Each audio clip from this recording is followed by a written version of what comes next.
RJD की तरफ से तेज प्रताप यादव ने जो कहा उनको जवाब दिया गया है और कहा गया है कामेश्वर चौपाल की तरफ से कि हम बच्चों की बात पर ध्यान नहीं देते, बच्चों के सपने में क्या आता है इस पर अब क्या ही कहें। दरअसल तेज प्रताप यादव ने एक मंच पर यह कहा कि उन्हें राम जी सपने में आए और ये कहा कि वो 22 जनवरी को नहीं आने वाले हैं, उनको सपने में बता कर गए हैं। इस पर अब लगातार प्रतिक्रियाएं आ रही है और कामेश्वर चौपाल ने तंज कसा है, ये कहा कि हम बच्चों की बात पर ध्यान नहीं देते, बच्चों को सपने देखने दीजिए, बच्चों के सपने पर क्या बोलें।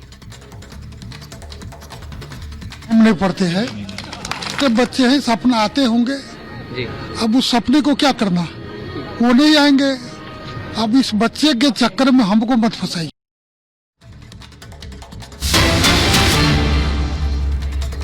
और इस बीच एक और बड़ी खबर मिल रही है, उसका रुख कर लेते हैं। कांग्रेस पर डिप्टी सीएम केशव प्रसाद मौर्य ने हमला बोला है। कांग्रेस का दोहरा चरित्र देश देख रहा है। एक तरफ निमंत्रण ठुकराते हैं, दूसरी तरफ कुछ नेता अयोध्या आते हैं। ये बड़ी बात कही गई है डिप्टी सीएम उत्तर प्रदेश के केशव मौर्य की तरफ से। कहा गया कि एक तरफ निमंत्रण ठुकरा रहे हैं और दूसरी तरफ कुछ नेता अयोध्या भी पहुंच रहे हैं। दोहरा चरित्र एक तरह से कांग्रेस का सामने आ गया है, ये आरोप लगाया है केशव प्रसाद मौर्य ने। कांग्रेस का ये दोहरा चरित्र जो है देश देख रहा है। एक तरफ भगवान श्री राम को काल्पनिक बताते थे, दूसरी तरफ 500 साल बाद रामलला जन्म स्थान पर विराजमान होने जा रहे हैं, प्राण प्रतिष्ठा समारोह का निमंत्रण दिया जाता है, उसे ठुकराते हैं। तीसरी तरफ अपने कुछ नेताओं को दर्शन के लिए भेज देते हैं। तो दुविधा में दोनों गए, माया मिली न राम। मतलब यह भगवान श्री राम के जन्म स्थान पर उनके विराजमान होने का विषय नहीं है, ये गुलामी की मानसिकता से मुक्ति का समय है। और इस बड़ी जानकारी मिल रही है अयोध्या से, जहां आपको बताएं सुरक्षा को लेकर अभेद्य इंतजाम किए गए हैं। एंटी माइन ड्रोन से तमाम इलाकों की निगरानी की जाएगी, चेकिंग की जाएगी। जमीन में दबे मेटल को खोज निकालने में आसानी ऐसे में होगी। बम या संदिग्ध सामानों को लेकर ये तकनीक अपनाई जा रही है। एंटी माइन ड्रोन की जरिए यहां पर निगरानी रखी जा रही है। सरयू किनारे एंटी माइन ड्रोन तकनीक का परीक्षण हो रहा है। और इसी से जुड़ी मेरी सहयोगी सृष्टि पांडे की विशेष रिपोर्ट देखिए।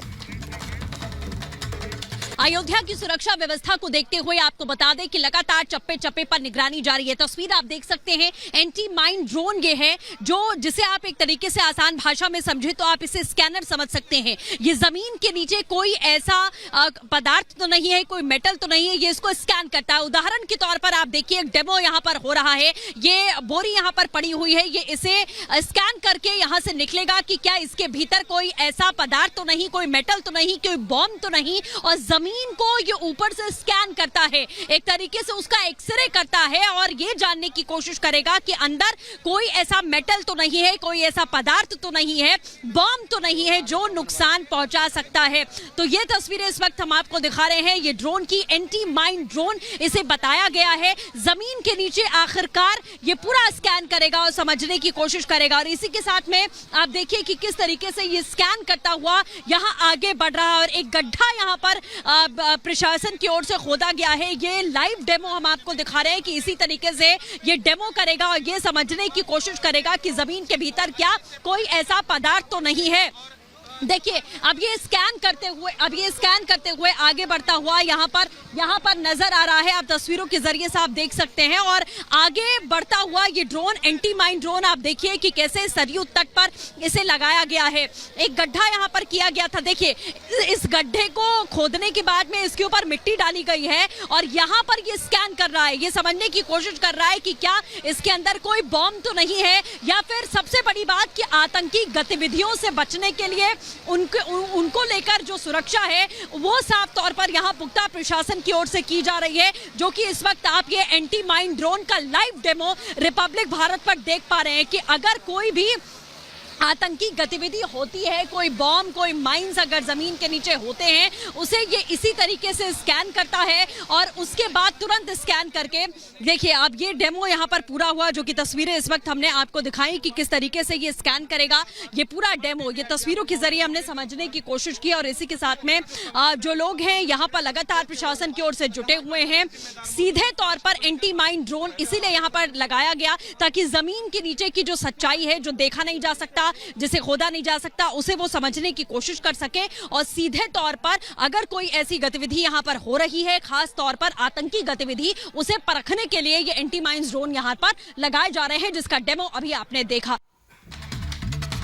तो अयोध्या उत्सव शुरू हो चुका है और आध्यात्मिक गुरु श्री श्री रविशंकर ने रिपब्लिक मीडिया नेटवर्क के editor in chief Arnab Goswami से खास बातचीत की। रविशंकर ने राम मंदिर की प्राण प्रतिष्ठा को लेकर अपनी बात रखी, आप भी सुनिए। हमारे साथ गुरुदेव श्री श्री रविशंकर जुड़े हुए हैं आज। गुरुदेव, 2-3 सवाल करूंगा शीघ्रता में।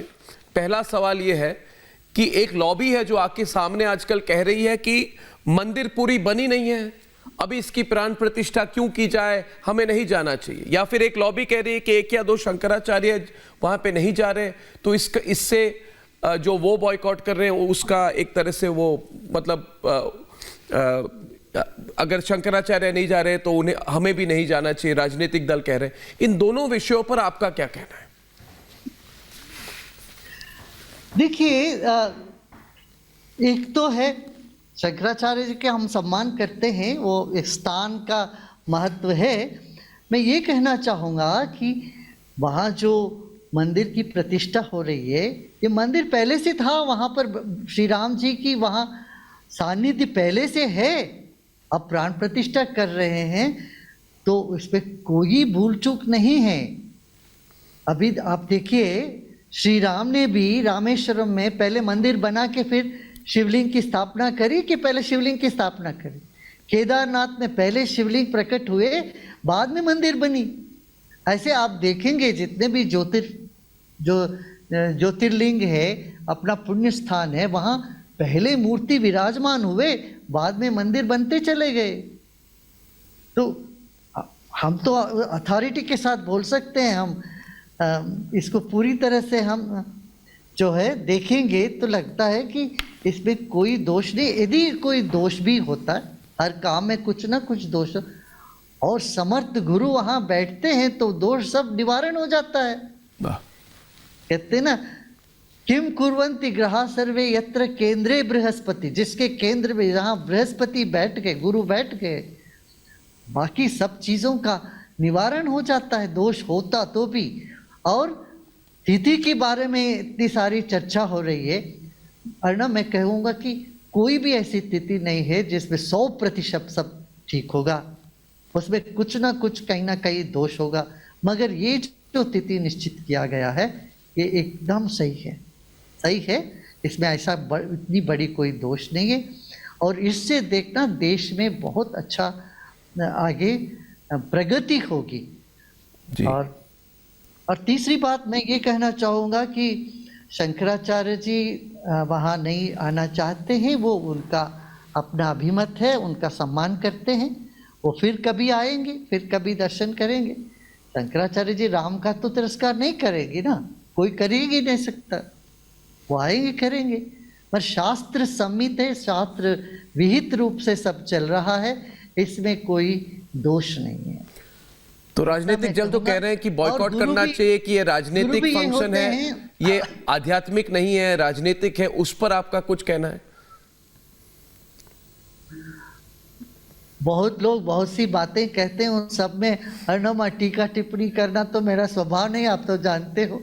मैं ये कहूँगा कि हमारे में सामर्थ्य है तो हम वहाँ का कोई भी दोष है वो निवारण कर सकते हैं, और समर्थ गुरु है हम तो। नहीं तो वो जो है ये सब प्राण प्रतिष्ठा मुहूर्त में ये दोष है, वो दोष है, ये सब कहते सबको और डराने की कोई आवश्यकता नहीं है।